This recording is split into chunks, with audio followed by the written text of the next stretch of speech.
اس کا تعلق بھی بنیادی طور پر خاندانی نظام کی مضبوطی کے لیے.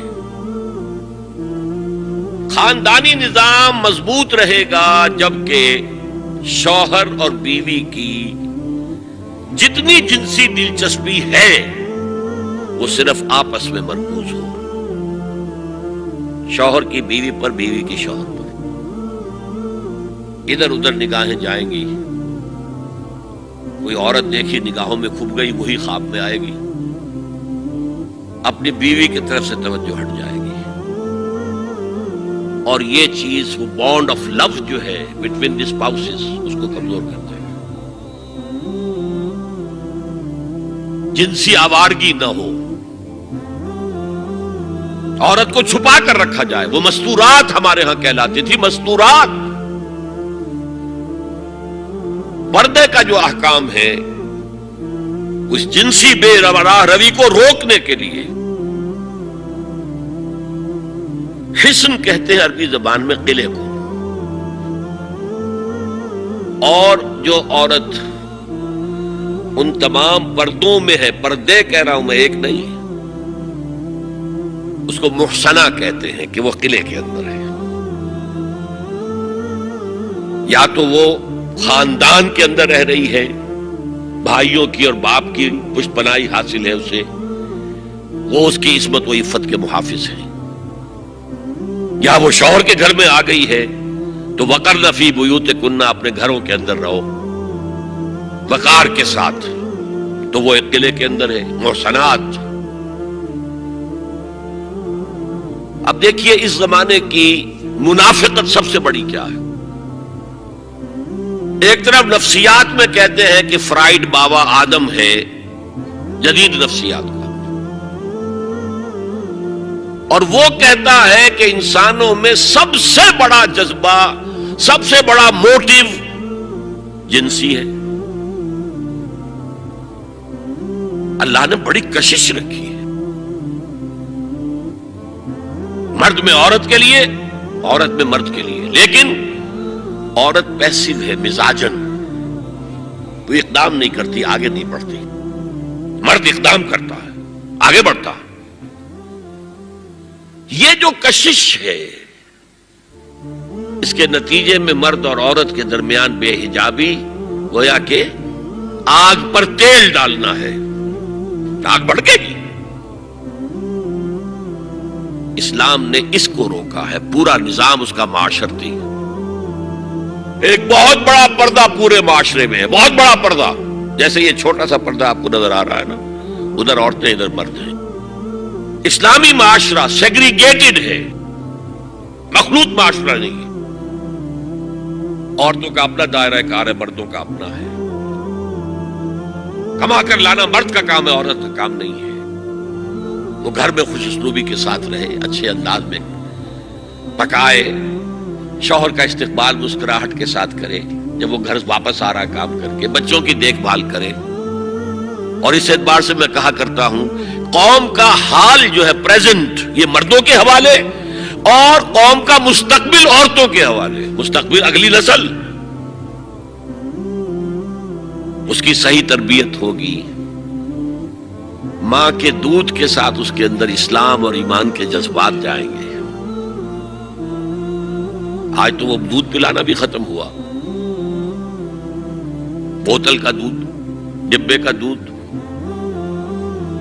جس کی وجہ سے ریسرچ یہ بتاتی ہے کہ کینسر آف بریسٹ کا سب سے بڑا سبب جو ہے دودھ نہ پلانا ہے. سب سے بڑا. اس لیے کہ اللہ تعالیٰ نے ہر عضو کا ایک فنکشن رکھا ہے. آپ فنکشن روک دیں گے اس میں خرابی آئے گی. آپ آنکھوں پر 1 سال تک پٹی باندھے رکھیے، آپ کی بینائی زائل ہو جائے گی. کیا کرنا پھر اب اس کا؟ آپ یہاں پر پلاسٹر چڑھا دیجئے، 1 سال تک جوڑ آپ کا جام ہو جائے گا. اپنی آپ کھول دیجئے پلاسٹر، وہ ہلے گا نہیں. اس اعتبار سے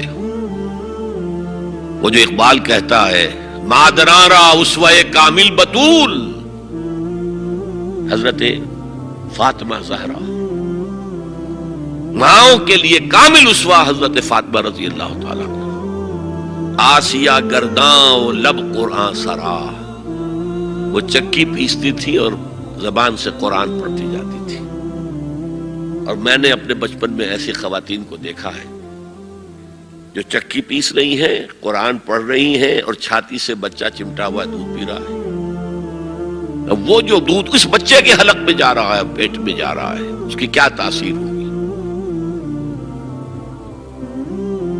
بطول باش و پنہا شو ازی عصر کہ در آغوش شبیر بگیری.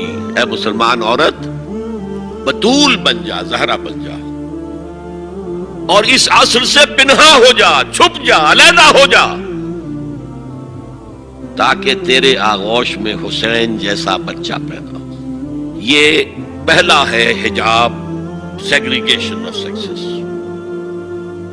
میں نے ضیاء الحق صاحب سے کہا تھا، کیونکہ ان کی شورا میں شمولیت کی میں نے جو ہے دعوت قبول کر لی تھی.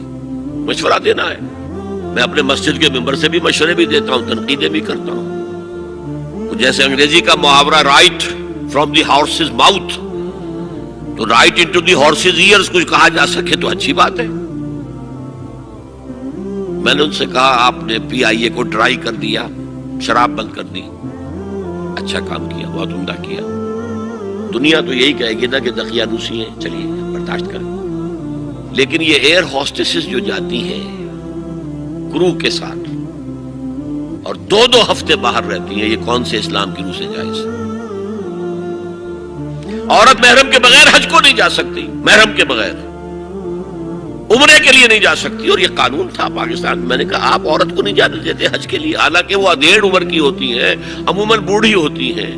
ہمارے یہاں جوانی میں کون کرتا ہے حج؟ بہت شاس. یہ تو آپ کو نظر آئے گا جاوا، سماٹرا، انڈونیشیا، ملائیشیا، وہاں سے جوان جوڑے نکاح کے بعد پہلا کام حج. کہ ہمارے ہاں سے تو بڈھے ٹھیرے گئے ہوئے ہوتے ہیں، اور پہلے زمانے میں تو ان کو رخصت کر دیتے تھے کہ بس رخصت ہی ہو جائیں گے، یہ واپس نہیں آئیں گے. تو میں نے کہا یہ کون سا اسلام ہے؟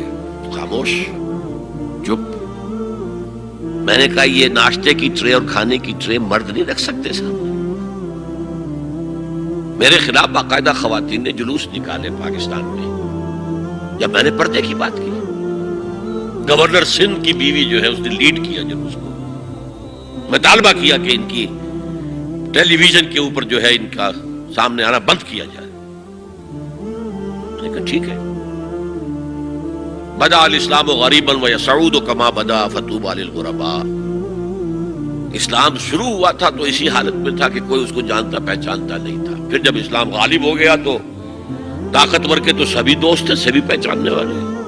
لیکن ان قریب اسلام پھر غریب ہو جائے گا. تو جو اسلام کی غربت کے ساتھ خود غریب ہو جائیں ان کے لیے مبارکباد. اسلام کا دامن نہ چھوڑے، چاہے انہیں کہا جائے کہ یہ تو بڑے ہی تقیانوسی لوگ ہیں، بڑے کٹر لوگ ہیں.